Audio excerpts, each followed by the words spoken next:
Good boy. Well done, mate. See the e-collar kick in then?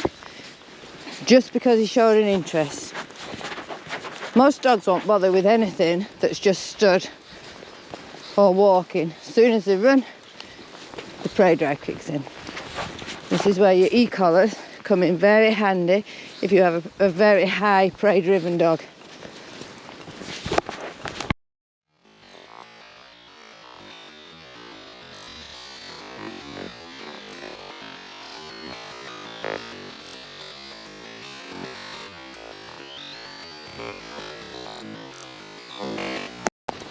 Good boy.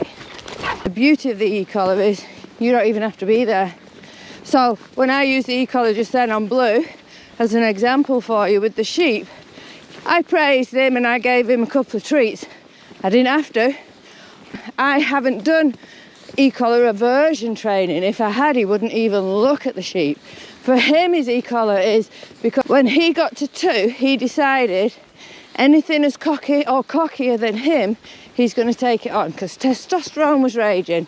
Yeah, I could have had him neutered, but why am I going to do that? I don't want to risk him getting cancer, which is what neutering can cause. So they're thinking, why am I going to do that when I've already paid 250, 300 quid for my e-collar? I'm not going to pay out again when I can fix these issues with an e-collar. E-collars can be used on deaf dogs. It's good for people who they've got reactive dogs and you know they can't handle it. And let me tell you, owning a reactive dog is no fun at all. People start dreading every single walk. You can't relax, it's not enjoyable.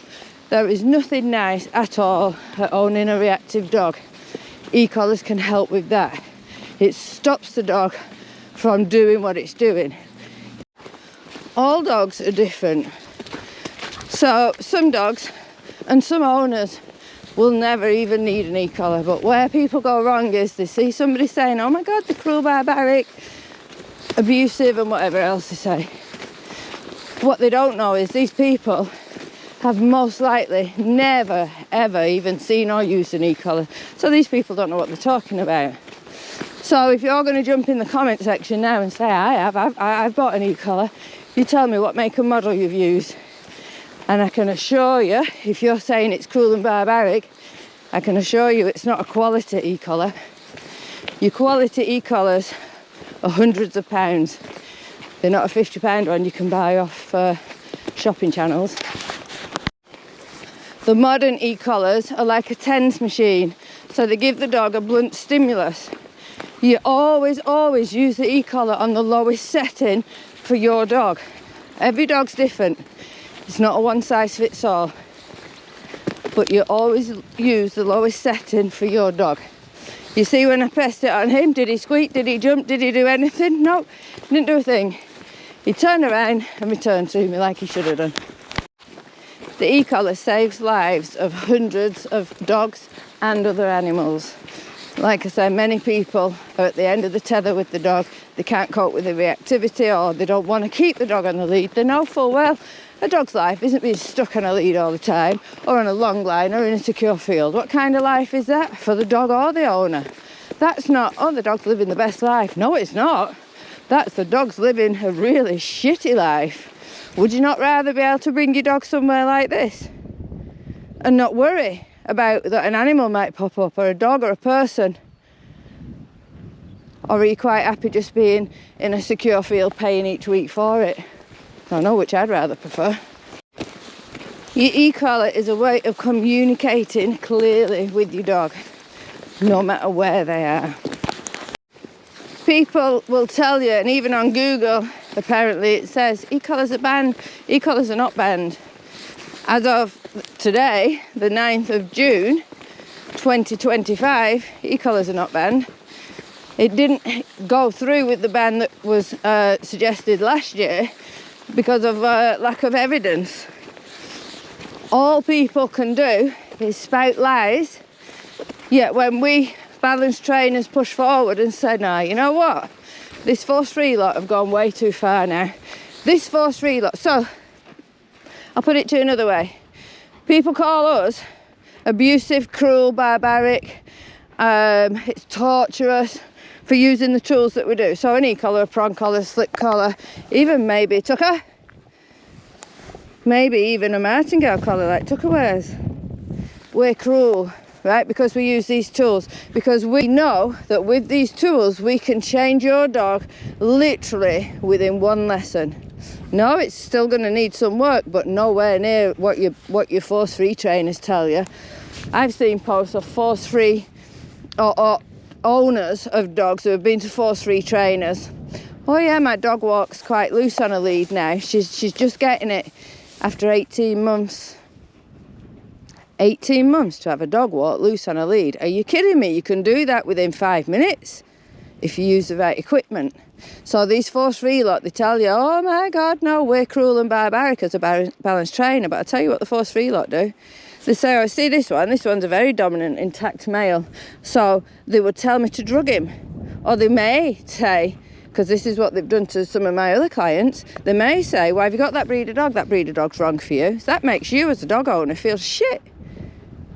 Now, okay, trainers aren't here to make you feel good. They're going to tell you some home truths. But they shouldn't be telling you shouldn't have got that dog. They should be telling you ways of fixing the dog, of helping the dog, because you've already got the dog, so there's no point of saying you shouldn't have got it. You've already got it. We'd rather you keep it and work through its issues than use it as a throwaway society, which is what people do. But what the force-free lot will do is slate you and say you should never have got that dog. Well, that's no help to you. Or they'll tell you to drug your dog. What's Prozac going to do to a dog? Shall I tell you? When you drug a dog, first of all, it doesn't solve any behaviour issues. When you drug a dog, all it does, the dog starts to feel drowsy. The drug is for the side effects that it has on dogs, not for the actual main cause of the drug. So the dogs start to feel drowsy. So what does the dog do?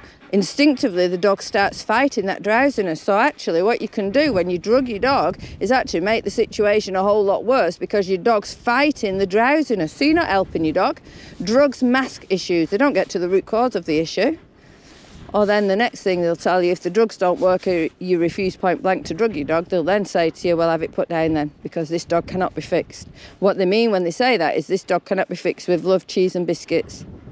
What they don't tell you is, yeah, you could put a slip collar on your dog, a prong collar or an e-collar, and your dog will never ever do that. And fix is very long term and very fast. So when they say, oh, there is no quick fixes, well, it depends what equipment you're putting on, and it depends what issues you're talking about. So chasing sheep, animals, dogs, whatever, yeah, that could be a pretty quick fix, that, with an e-collar, providing you know what you're doing. Now, never ever would I suggest anybody get an e-collar and e-collar train the dog themselves. Why? Because I've tried it myself with clients. And I've tried it with a couple of clients, and none of them are reading the dog correctly, because Joe Bloggs miss the subtle signs that the dog gives. So you're watching, for instance, when I press the e-collar button on him, you're probably watching and thinking, oh, he's going to jump through the roof. Or when I said I've pressed the e-collar, you'd probably be like, oh God, I thought he'd jump through the roof. No, if your dog does that, you're using it wrong. That's not how we use them at all. An e-collar is like a TENS machine, very blunt stimulus. Obviously, the higher up the levels, the more unpleasant it gets. The dog learns, this is very unpleasant when I do XYZ, so I won't do XYZ anymore. There you go, job done. An e-collar, once you've paid for it, is for life. You will not need any other equipment.